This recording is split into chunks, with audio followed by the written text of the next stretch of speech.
Welcome to the Who Knew podcast with Bruce Lubin. I'm Jennifer Boudneau, the editor of the Who Knew books.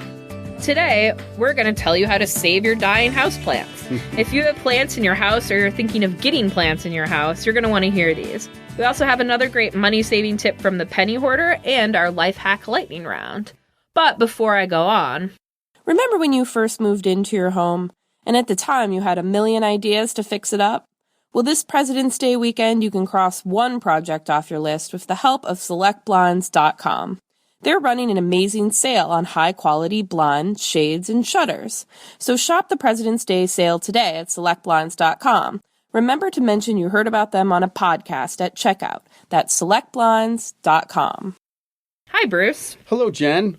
How are you? I'm great. How you doing? I'm doing good. You know, my parents recently moved from Illinois to California, as you know, and I inherited a lot of my mom's houseplants. So I have to admit, as the person who decides the topics for the podcast, I wanted to hear some of your houseplant tips because I've got an apartment full of houseplants now, and I can't let them die. No. And of course, when you transport them, a lot of times they just want to die. Well, and there was one plant that, you know, dropped a bunch of its leaves, is it called? It was like, I don't like this, and all of its leaves fell off. But it's starting to get better, and so far I'm keeping them alive. My cats are really surprised that I am not letting them chew the houseplants because I'm a really bad cat mom. Like, I just kind of let them get away with everything. But they are not going to kill my mom's plants. No. Some of those plants are literally older than I am.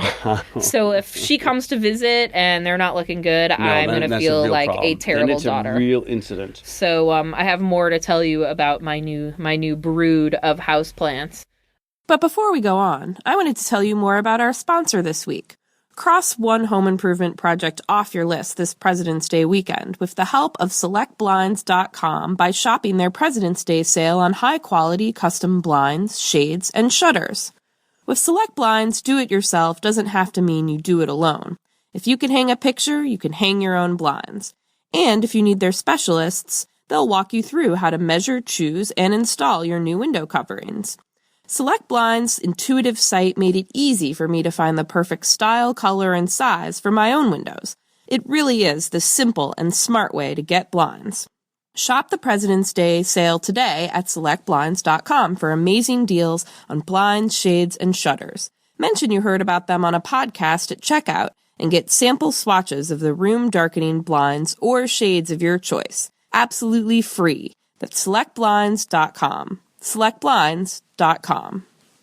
God, I love Select Blinds. Who doesn't? You actually have Select Blinds. I gotta check them out. They're great. Yeah. So first things first today, we have our friends at the pennyhoarder.com who are always giving us great money-saving tips because you and I and Jeannie are good at the making your life sort of quicker and easier, and we always have money-saving stuff, but there's something about the penny hoarder that they've always got they sure do. The right thing at the right time. They do. Hey everybody, it's Lisa from thepennyhoarder.com, and I'm here with today's money hack. It's time to prove you can take care of a living thing other than yourself. Grab a resilient houseplant like a snake plant or jade for a few bucks at your local garden shop. You can actually order plants from Amazon too. I've done it, and some of them actually offer prime delivery. Choose an attractive pot or DIY your own. Just spray paint a coffee can a cheery color. No matter how haphazardly decorated, nothing makes a home look pulled together in a flash, quite like a flourishing houseplant. The extra oxygen won't hurt you either. For more tips, visit thepennyhoarder.com. That's a great tip. And I want to add something to our friends at Penny Hoarder. So when you're buying houseplants, you should really buy them now or in the early spring because they can be up to 20 to 60% cheaper than they will be later in the year. Oh. And a way better selection right now. Oh, so good to know. Absolutely, it is. So some people are thinking about moving outdoors is the time to get your houseplants. Now it is. Now it is. And so let's talk about how do you maintain your houseplants. So I'm thinking of your sad houseplants home alone with your cats. And I will say something to you. You don't know if your cats are trashing the plants, by the way, when you're away. So what you want to do to keep your cats out of houseplants is just put some orange peels or coffee grounds. Yes. In the dirt. Yes. And your cat will be like, wait, what happened here? I am not going near this. Well, and that's a great tip, especially if your cat is using the houseplant as a litter box. Yeah, which, that's of course, awkward is then, the last isn't it? thing you want to do. Right. If they're chewing the leaves, which what my cats do just for attention, I go the old spray bottle route. Yep. That's what seems to work for them. Speaking of spraying your plants, when you water them, you always want to use lukewarm water because the cold water can actually really shock them. Oh. And if you've got a problem with insects, just take some lukewarm water, like a quart of it, put a few tablespoons of dry laundry soap, shake it up, and just spray it onto the plants. Well, this is what I wanted to talk to you about is the bugs. Yeah. Because this was not one of my mom's plants, but I bought I got into the plant thing. I was like, oh, wow, look at me, you know. So I bought a little succulent that was cute, and it was infested with what is known as these, peat moss flies. Yep, sure, of course. And so they were really annoying because they're just these tiny little flies, but then they're all over your house, and you're trying to sleep, and they're like in front of your face, and you're, you know. So I had to use some Who Knew wisdom to get rid of the flies. And they were very similar to gnats. In fact, they might actually be gnats. And so the old Who Knew trick, like I have to tell you, about gnats is that if you get a bowl of apple cider vinegar and put that out, and then you add a little drop of dishwashing detergent. I think this is one we've talked about on the podcast before too, but it's also one that's magical and works every time. Because I put those bowls of cider vinegar out. Yep. Next to the plants, and they eventually, I guess because the apple cider vinegar smells like decomposing peat. It's too damn tempting for the gnats. Yeah. Right. They go exactly. to their reward. Yep. Yes, they dive bomb in there. I had a whole bowl full of dead gnats that I texted you and told you that I was thinking about you. It's a true story. Yeah, well, thank you. Our readers think that I would not actually text someone a photo of dead gnats, but I did. And then on top of that, I got a spray bottle of half water and half rubbing alcohol, and then I can spray that on them, and that gets rid of them without, having nasty bug spray trying to spray it all over the place. But that was how I ultimately got rid of my peat moss fly problem. So I have to thank you and Jeannie. Oh, well, listen, that. I'm just glad I'm here for you and your dead gnats. So. Yeah, rubbing alcohol works. Also, if you have like really cheap vodka, put a little bit of that, like 1 part to 3 or 4 parts water. You can spray your plant and they will die. Yeah. Happily, but they will die. Yeah. Another thing you can do if you've got, any sort of other bugs, just take your plants and put them in a dry cleaning bag. And put a few mothballs in with it. Yes, this was going to be my final solution if the apple cider vinegar didn't work. Yeah. It's actually great, particularly when you said you transported your plants from Illinois. If they are a little bit sort of shell shocked, you create like a little bit of a terrarium atmosphere with the plastic bag, so it helps them acclimate. You put it in the sun. They love that. If you throw some mothballs in, any bugs will die. So that's a good one. There you go. So can I ask you, how do I know if I'm watering my plant too much? Because that was another thing with these little peat flies is that you can't overwater your plant because they like the wet soil on the top. So I just kind of stopped watering the plants, and then I was afraid I wasn't watering them enough, and I never know. So you know the trick when you're like cooking a cake, when you're baking a cake, you put a toothpick in, and if you take it out, it's got a little bit of dough on it, you have to bake it a little bit longer. Yeah. So it's sort of the same with houseplants, only you want to use a pencil. So you poke a pencil into the dirt and pull it back out. If it's clean, it means water some more. If there's dirt on it, it means you're okay for now. Oh. So all you need is a pencil. I love pencil. It. That's all you need. Any other plant tips for us? A great way, you don't have to spend money on plant food. What you can use is either flat club soda, you can use pasta water, you can use potato water.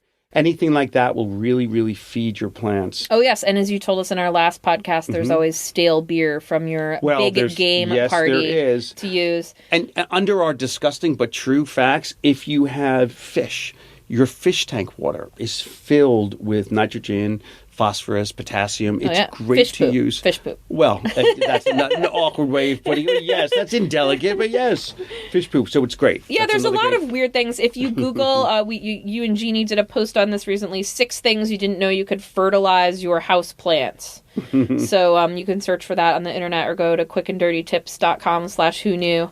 and that's there, as well as your recent post, How to Save a Dying Houseplant. Mm-hmm, exactly. So do you have right. any tips for us in that regard?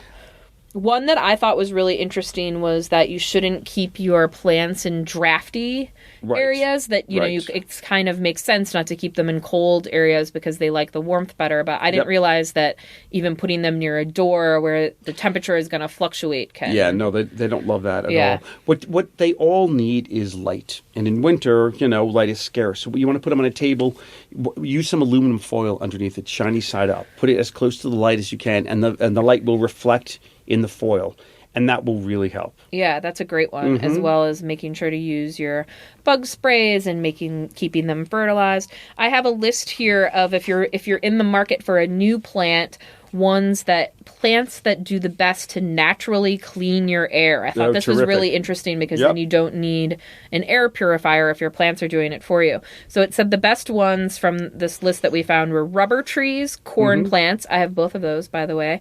Bamboo palm, a ficus, mums, English ivy, peace lilies, and philodendrons. Did I say that right? Philodendrons. Sure, absolutely. No, those are great. Those are great choices. I will tell you, with the rubber trees, if you've got a plant that has really big leaves, they get really dusty. Yeah. And there's a couple of ways you can clean them, but the easiest way, and you kind of look like a freak, but who cares because it works, is to use the inside of a banana peel. And just sort of rub them against the leaves, and they will be shiny. Because God forbid I eat a banana and then not do anything with the peel before I throw it away. That would not be the new way. No, that would be a real problem.